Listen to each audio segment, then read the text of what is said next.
हाँ कोण? वय वय आहेत की. बोलवतो हा 1 मिनिट. मामनजी मामनजी मुंबईवरनं फोन आहे तुम्हासनी. हा म्हणलंय ना व. ठीक आहे गप गुमान खायचा. एवढी मेहनत करून काय उगत केलं भाई. बाहेर खातो की काहीतरी तूच का? बाहेर कोण काळा कुत्रा विचारताय का तुला? घ्या भूक लागली असेल ना व तुम्हासनी. हॅलो हा सुरेश हा नमस्कार. नाही नाही जोंधळेनं सगळं नीट समजून सांगितलेलं आहे, काळजी करू नका. नाही नाही अहो काय इथले काही इदी बाकी आहे ते झाले की आम्ही लवकरात लवकर येतो मुंबईला. होय होय हा आणि साहेबांना नमस्कार सांगा.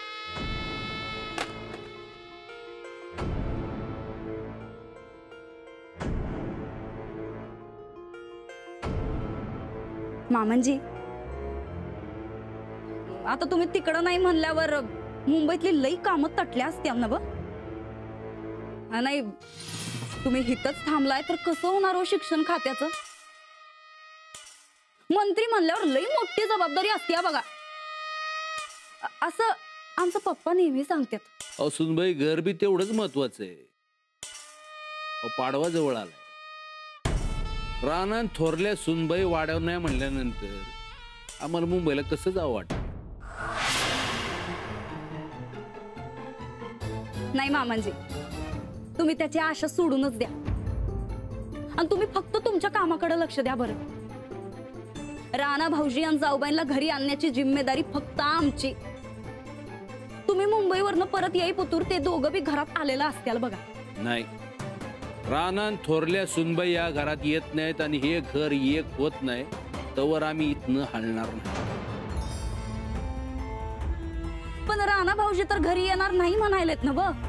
ठीक आहे मग घर तिकडे जाईल.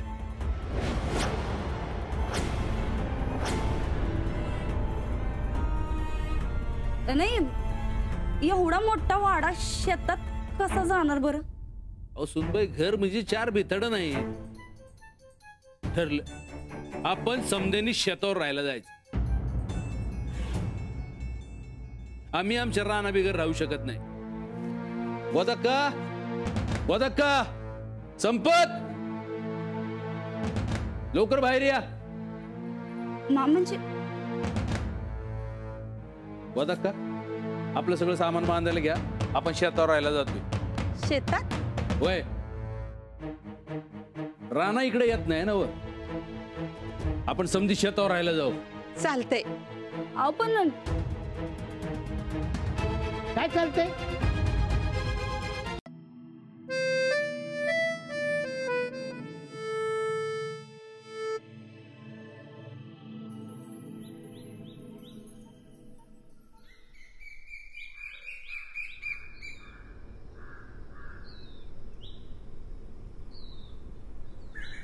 समधे कसे यायला तिकडं. आबा बी आहेत की त्यांचे संकट. चल आबा अक्षवंत व्हा.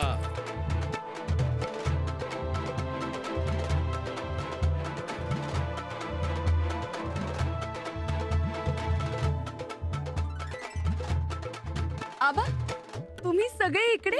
अहो काय करणार तुम्ही घरी यायला तयार नाही म्हणून समद घर घेऊन आम्ही इथं आलो राहिला.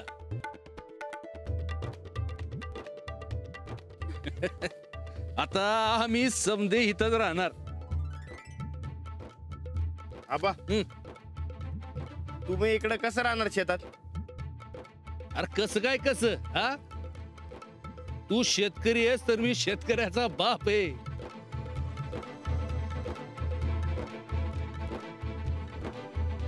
अरे मंत्री व्हायच्या आधी मी बी शेतात राहत होतोच की. अरे जिथं माझं लाडकं पोरग आणि थोरली सून तिथंच आमचं घर. या बस आता आम्ही समधी इथंच राहणार. म्हणजे आमच्यावरचा राग गेला म्हणा की. राणा आम्ही कधी तुमच्यावर राग धरलाय का हा. आणि थोरल्या सून भाऊ तर आमचा रागच नाही हा. आता काय नाही, आम्ही समदे हित शेतावरच राहणार. राहणार द्या. बघा राम लक्ष्मण कसा मिठ्या मारायला. अरे माझे पोकरा. का तिकडे उभा, जास्त लाडात नको येऊ, ते परत पळून जायचा. तुम्ही सगळे इथे बसा निवांत, मी पटकन इडल्या करून आणते. इडल्या वा, पित्तासाठी चांगल्या असतात. आलेच.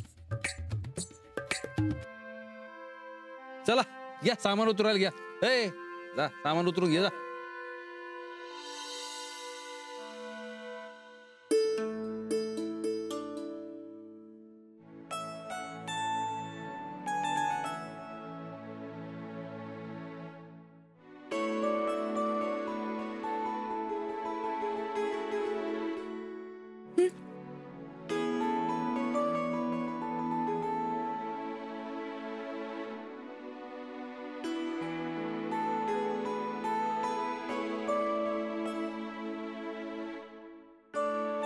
वहिनी एक नंबर इडल्या केल्यात बरं का. उडप्याच्या हॉटेलात बी मिळायची नाही असली इडली. आम्ही याच्यापेक्षा चांगल्या बनवतो. खाणार काय? हो की टाकल्या सुनबाईंच्या हातचं बी खाऊ. काय एक गोदाकाची तब्येत जरा नरम आहे, आणि थोरल्या सुनबाईंना बी जरा आराम मिळेल. तेव्हा आजच्या संध्याकाळचा स्वयंपाक धाकल्या सुनबाई करणार. नाही नाही, मला कशाला हवाय आराम, मी बनवते जेवण. अहो, ते म्हणते ते करू देत की. नाही नाही नाही, आम्ही करतो की, त्यात काय एवढं करतो आम्ही. तुम्ही करा आराम.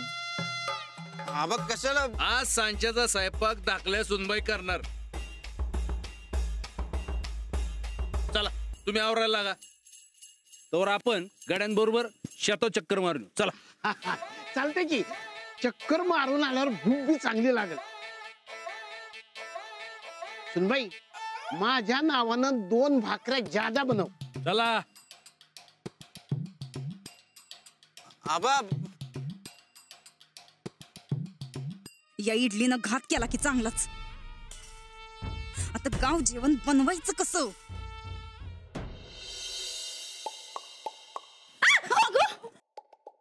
एवढं जोरात काय वरडती? हळू वरड. अहो ताईसाहेब जरा जपून की, या शेतावरच्या घरात साप, इचू, इंगडी कुठं असेल काय सांगता येत नाही बघा.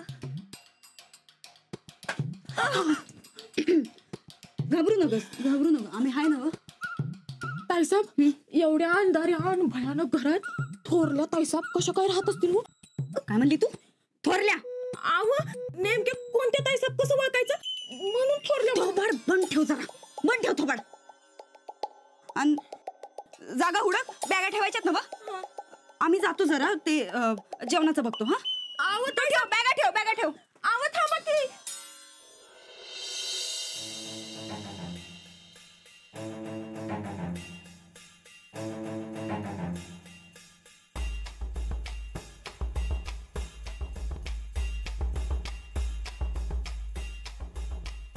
वत पाणी. चंदे केस धर.